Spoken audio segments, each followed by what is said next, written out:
Mark. It's nice to have you here today.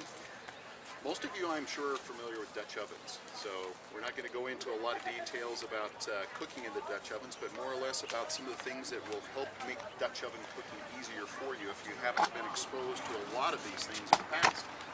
First of all, as far as the selection of ovens, when you look at the quality of a Dutch oven, there are different types on the market today. There are those that are made in Asia, which have inconsistent metal thickness. You can look at this lid and you can see where it's thinner over here than what it is over here. And because of that, the casting can be more fragile. The other problem with some of the Asian ovens is that the handles come undone, which can be rather annoying when you have a hot oven to deal with. But they're inexpensive, and a lot of people choose to buy these to get started with Dutch oven cooking. They typically start at about $25 to $40 for a 12-inch oven. The better quality cast iron ovens out there are manufactured by Lodge and by Camp Chef. Lodge is from back in Pennsylvania. Camp Chef are based in Logan, Utah. Their ovens for a 12-inch oven will cost you about $60, and depending on the features, upwards of $70. Good ovens, and they all come pre-seasoned, so you don't have to worry about seasoning the cast iron. They can be purchased online. You can find them in most of the sporting goods stores here in Southern California.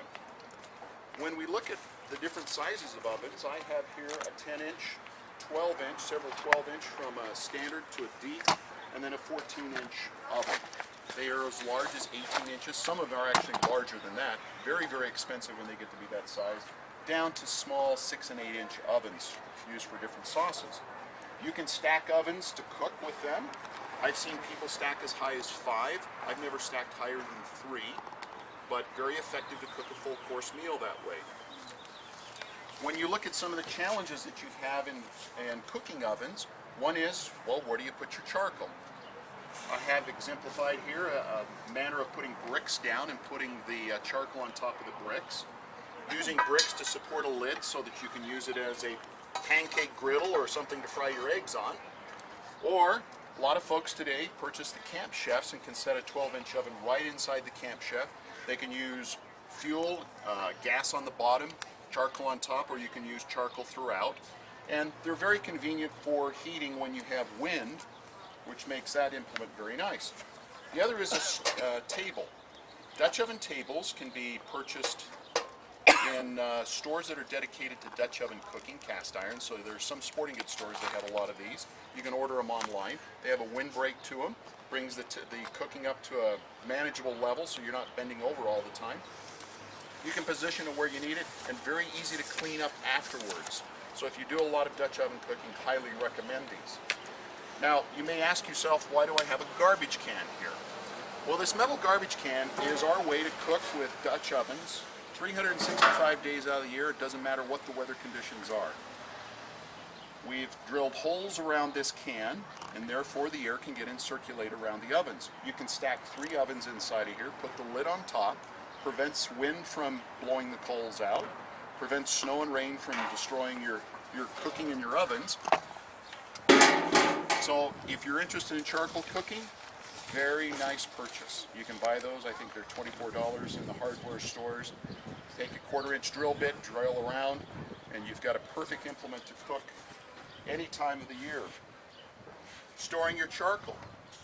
Charcoal is easy to store in a garbage can and a heavy liner. You can seal this up, put a bungee cord on the top, keeps the lid from blowing off, and that holds about 80 pounds of charcoal.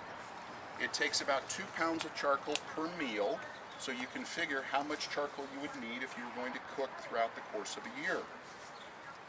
Charcoal ranges in price, as you've seen, based on the quality. Kingsford charcoal is probably one of the better charcoals out there. Recently it was on sale in Lowe's and Home Depot for $9.99 for 40 pounds, which was an incredible buy. And usually twice a year you'll see that sale, so if you see it crop up again. Some of the other charcoals that are good, you'll find charcoals from the Midwest. Some of the family brands are very nice. House brand supermarket charcoal typically is not good quality charcoal, and therefore the burning is inconsistent. However, when you consider how you would lay your charcoal out, to cook with a consistent temperature, there is a way to do that. So first of all, to light your charcoal. Charcoal chimney can be used so that you don't have to use lighter fluid. Put newspaper up in here, and if you want a little more ignition, put some vegetable oil on that newspaper to make it start and burn faster and hotter. Take a match, nice wind-resistant butane match works nice, light the bottom, and then that heat will come up from the bottom and ignite all the charcoal inside. The reason I have a couple of different bellows is that if it's having a little struggle getting started, the bottom charcoals are lit, I can use my bellows to put a little more air to it. These sell in Winco for $1.98. Nice little gizmos to have if you're using a lot of charcoal, whether it's in a barbecue or for your Dutch oven cooking. So once the charcoal is lit, then I have to select how many charcoals I need. In your handout, I have a method detailed called the Dinwiddie method. This is a gentleman who is a Dutch oven chef in the Lone Star Dutch Oven Society in Texas, who experimented with how he could maintain a consistent temperature in the Dutch oven. Traditional charcoal counting for Dutch oven is that you have a 12-inch oven, you add 3 charcoal to the size of the oven, so at 12 you'd have 15 on top, and you take away 3 based on the size to the bottom, so you'd have 9 on the bottom. Well, I still have 9 on the bottom because that's what fits between the legs of the oven, but on the surface you'll see that I have the charcoal in a circular method.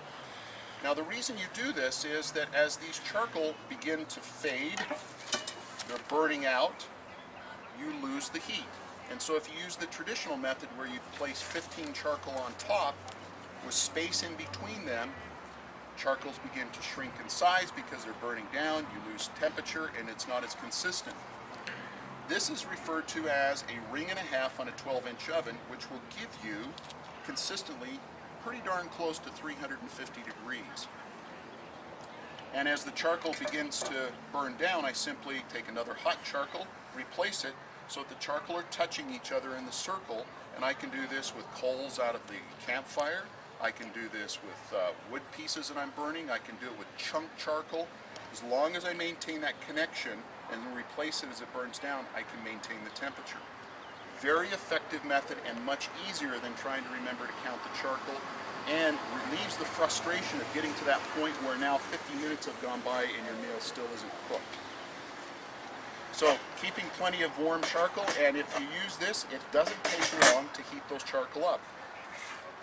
If you filled this half full, those charcoal will be ready to burn in probably less than 10 minutes just using newspaper in the bottom and not starter fluid.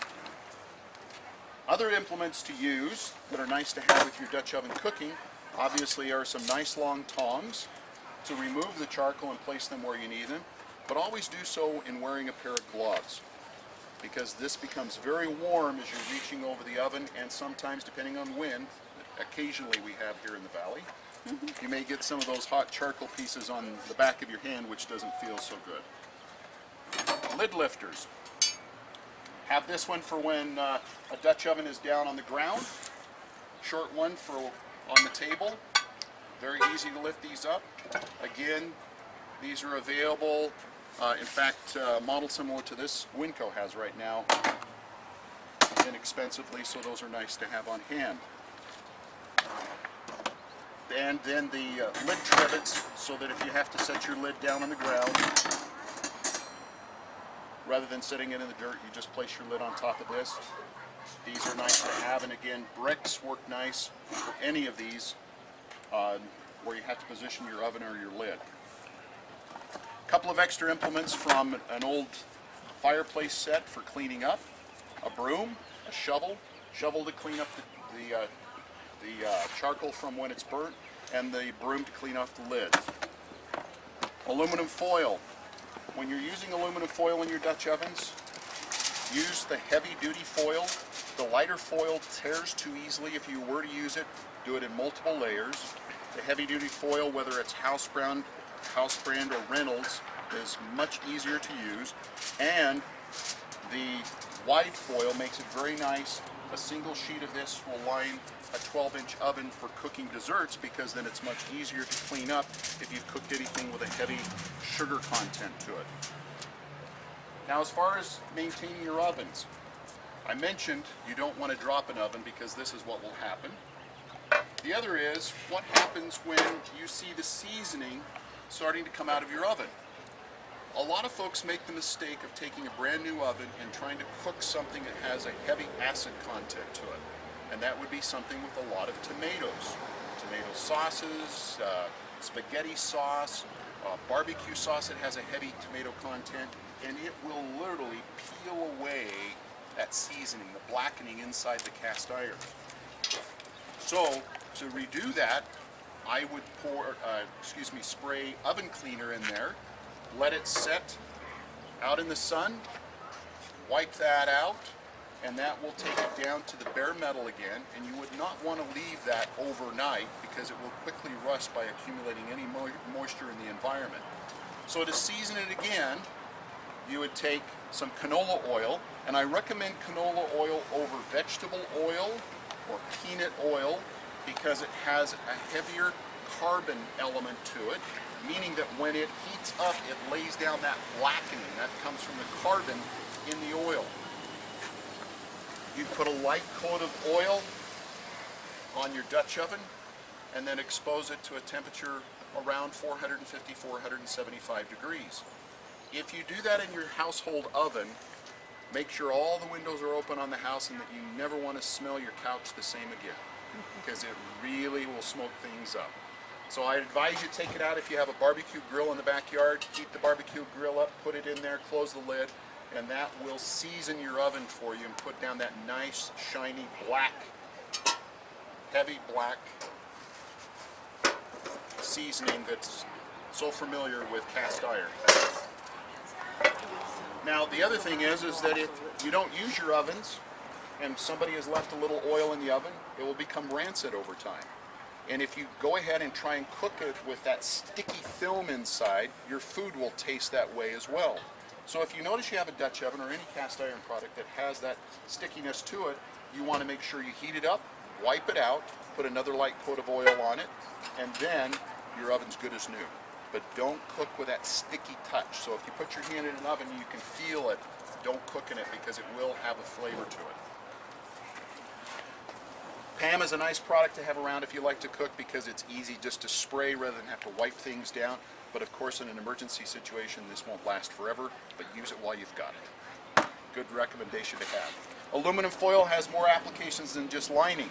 When you store your Dutch ovens, what you want to do is make sure that you put a paper towel in the bottom to absorb any moisture and excess oil. Crimp some aluminum foil over the edge to keep just a small air opening and keep the air circulating through there. The other thing that aluminum foil can be used for is forming a little trivet on the bottom so that if you cook bread, you can take a small aluminum tray, place it on top of your little trivet. That'll keep even heat flowing around the bread and makes a much better bread product by browning. The other implement to keep on hand is either some good toothpicks or some long skewers for testing your baked goods. And you probably are all familiar when you stick it in and it's not sticky coming out, then it's good to go. So I'll keep one of these around, keep it washed up, and keep it on hand for the next time. Scrubbing out your Dutch ovens, use just a pot scraper. They work very well. You can buy those in the cooking stores. And just the non-abrasive scouring pads to take down the excess. Don't use soap in your ovens. Use warm water if the oven is warm so it doesn't crack the cast iron to take off some of the real sticky stuff. Scrape it out, wipe it down with a light coat of oil, and it's good to go. But make sure you store it in a location where it's not exposed to excessive heat or excessive moisture, or you will get rusting. And if that happens, you do have rust in your cast iron product, take the seasoning off it and then take a wire brush. A little wire brush on a drill is very helpful, and get the rust out of all the pits that occur in the cast iron, because if you don't, it will continue to rust underneath the seasoning. So rusty cast iron is something you don't want to hold on to and leave it that way because it only gets worse with time. Lots of good information out there. The handouts that you have today just talk about the common things to have and the temperature method, so good reference point. The websites, good for recipes. You can buy books that have recipes in it. This is one, How to Cook with Your Food Storage. This is available at Winco or online. And get out there and enjoy your Dutch ovens. Anything you cook in an oven, you can do in a Dutch oven with a little trial and error and find it very enjoyable. Recent treat our family enjoyed was stuffed chicken parmesan, which was stuffed with spinach. We did that in the Dutch oven, and then today we're going to share with you some Parmesan rolls as well as some strawberry upside down cake. Any questions? Oh, you gave a lot of information there. 20 minutes is like drinking from a water hose, isn't it? Thank you. Strawberry. So you said that that was a bellows from Winco? Yes. Okay, right on that table.